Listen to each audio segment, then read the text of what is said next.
Hello, welcome and welcome back to my channel. This is Blinks Naturals. I'm so thankful to my old subscribers and to my new.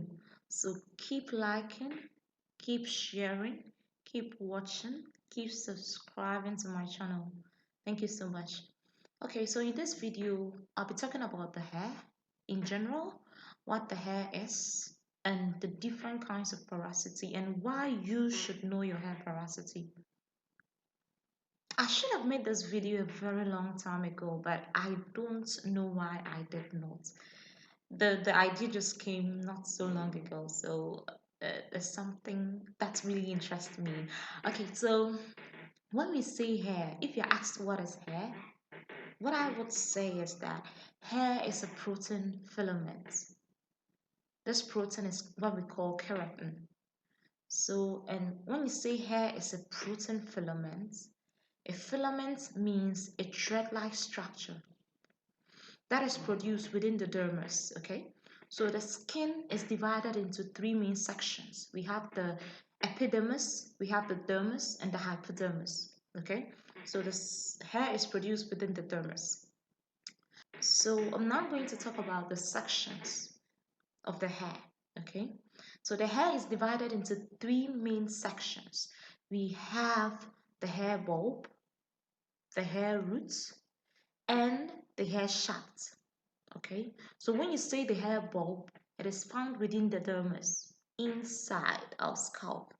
Okay, the hair root is also found within the dermis or within our scalp, but the hair shaft is what we see.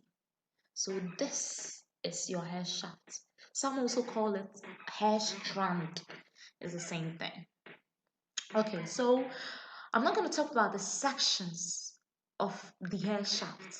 Okay, so the hair shaft is also divided into three main sections, and it includes what we have as the cuticle, the cortex, and the medulla. So when you say a cuticle, this is the cuticle, what we see. What we see is the what? At the outermost layer, the outermost part of the hair is the cuticle, okay? So that's a cuticle. And then inside the cuticle, we have a cortex, just like um, a plant, a big plant. We have the cortex. It is a very thick layer in the shaft or the hair strand. Then the medulla. So the medulla is the innermost parts of the hair shaft or strand. So with the cuticle, every animal has his or her own arrangement of the cuticle. So human beings have our own arrangement of the cuticle. A cat has its own arrangement of the cuticle.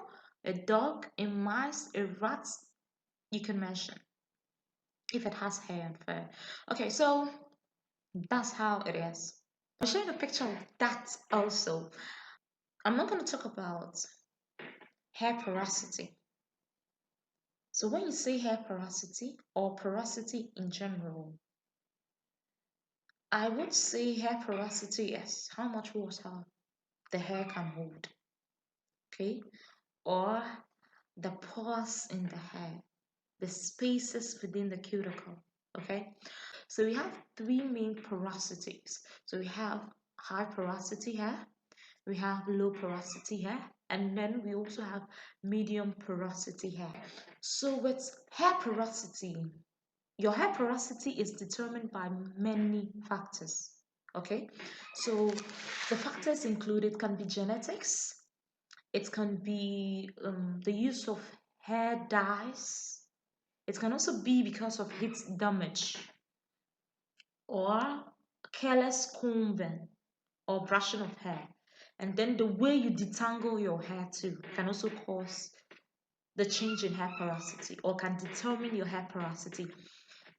And one last factor is that hair porosity can also be determined by environmental factors, such as overexposure to UV ray, that's ultraviolet ray. Okay, overexposure. Okay, so I'm not going to talk about low porosity hair. Okay, so with low porosity hair, this is a kind of hair that is cuticle arrangement. The cuticles are closely or tightly packed. With the picture of the cuticle, you would know how they are arranged. So with low porosity hair, the cuticles are closely packed. So it's the hair finds it difficult to take in moisture or to be hydrated. Okay, so you put on water and it's like you find it difficult for the water to get into it. So with a hair like that, then I would say that heat is your friend. When I say heat is your friend, what I'm just trying to say is that heat, like normal heat, let me say, not blow drying, heavy blow drying, and then flat iron, and no. When I say heat is your friend, so you need a little heat. So after, for instance, you've shampooed and then conditioned, you need to put a heat cap to over your hair to help the substances get absorbed into the hair. So it's very important for a low porosity hair. Okay, but flat iron and blow drying normally destroys the hair, so it's very important when you want to do something like that. You do it in moderation. Okay, so I'm not going to talk about high porosity hair. So high porosity hair is this kind of hair that takes in moisture very quickly. You're pouring water on it and it can absorb the moisture very quickly. But it can also lose that moisture very quickly because that the cuticles are opened. So with my little science, I would say high porosity hair is sandy soil because that sandy soil can easily take in moisture and lose the moisture very quick. So it's highly permeable. Water can easily pass through it. And I will take low porosity hair as clay soil. With clay soil, it becomes very mushy and muddy. So water, it's difficult for water to go through the hair. And when water gets into the hair, oh my God, it's difficult for it to get dried up. Okay, so I would take low porosity, then high porosity hair as that's clay soil and then sandy soil respectively.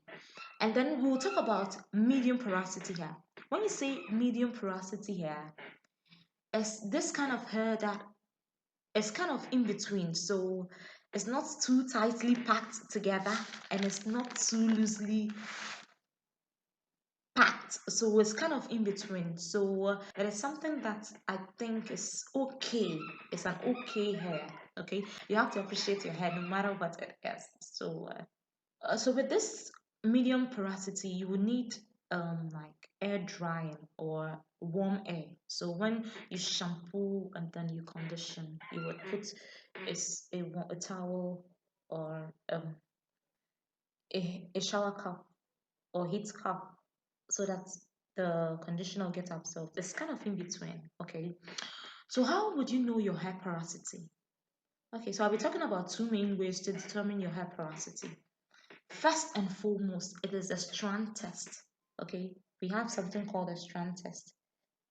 Okay, so with this strand test, it's like picking one strand of hair, just a single strand of hair, and feeling the strand and feeling it with your hands, feeling it with your fingers. Okay, just like what I'm doing. Okay, so with high porosity hair, you would feel that there is some bumps that will kind of sometimes feel like a single-stranded knot. I'll be showing a picture of what a single-stranded knot is. So it will feel like a single-stranded knot, but it's not a knot. That is how your hair cuticles are opened to. So that's high porosity hair. And then with low porosity hair, you will feel like the hair is very smooth from the top. That's from the scalp to the ends. It's very soft. It's very smooth. Okay, that is low porosity hair. And then with medium porosity hair, you would notice that it's kind of in between. You won't feel so much bumps and you also feel so much smoothness. So something in between. Okay, so That's a strand test. And we have another method called the water test. Okay.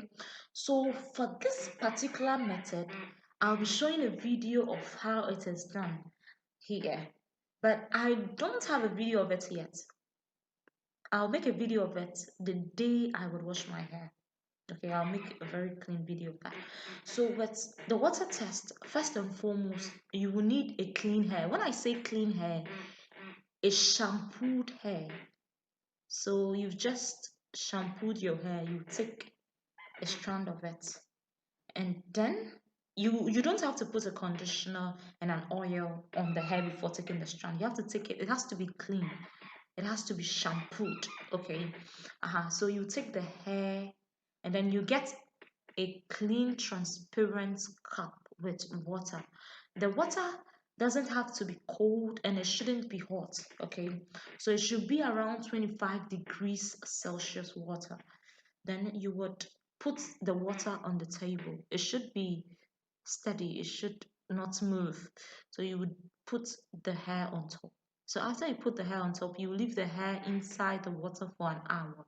So after an hour, you would observe your results. If your hair is, let me say, high porosity, at the end of the test, you will find that the hair will come to the bottom of the jar. Okay, and if your hair is medium porosity, you find that it's swimming to the middle. Okay, and then for people with low porosity hair, it will be at the top. Okay, yeah, so that's basically how it is done. So it's something that is very important. Knowing your hair porosity would show you the kind of things you should use in your hair. For people with high porosity hair, they need heavy products. I made a video of that too. I'll be linking it here. Okay, not really a video of the products though, but a video of the oils you can use. You can use, sorry. So with products you can use for high porosity, you would need something like shea butter because it's a heavy butter. Something like, I've not really used other butters though, but shea butter is the butter I have used. So shea butter and then heavy oils, okay, like castor oil. And then for people with low porosity hair, you will need lighter stuffs, things that are light. Okay, so you need something like olive oil. Okay, you don't really need so much, you don't need shea butter. Okay, because your hair is not, that's doesn't really need stuff like that, but you can use a bit, just a bit of that. Okay, so it's very important you know your hair porosity. Knowing your hair porosity will tell you the products you can use for your hair and the products you shouldn't even buy from the market. Because if you don't know your hair porosity and you go out and you buy anything, you would use it and say it doesn't really work for my hair. And it's this on my hair, it's this on my hair. So it's very, very important you know your hair porosity. Knowing your hair porosity would change your natural hair care game at 360 degrees. You'll thank me later. So thank you so much. This video was a bit long, but I'm so thankful that you stayed and you stayed with me to the end. So I have so much in store I want to offer. So please like, comment, share, subscribe to my YouTube channel. I thank you and I love you for subscribing.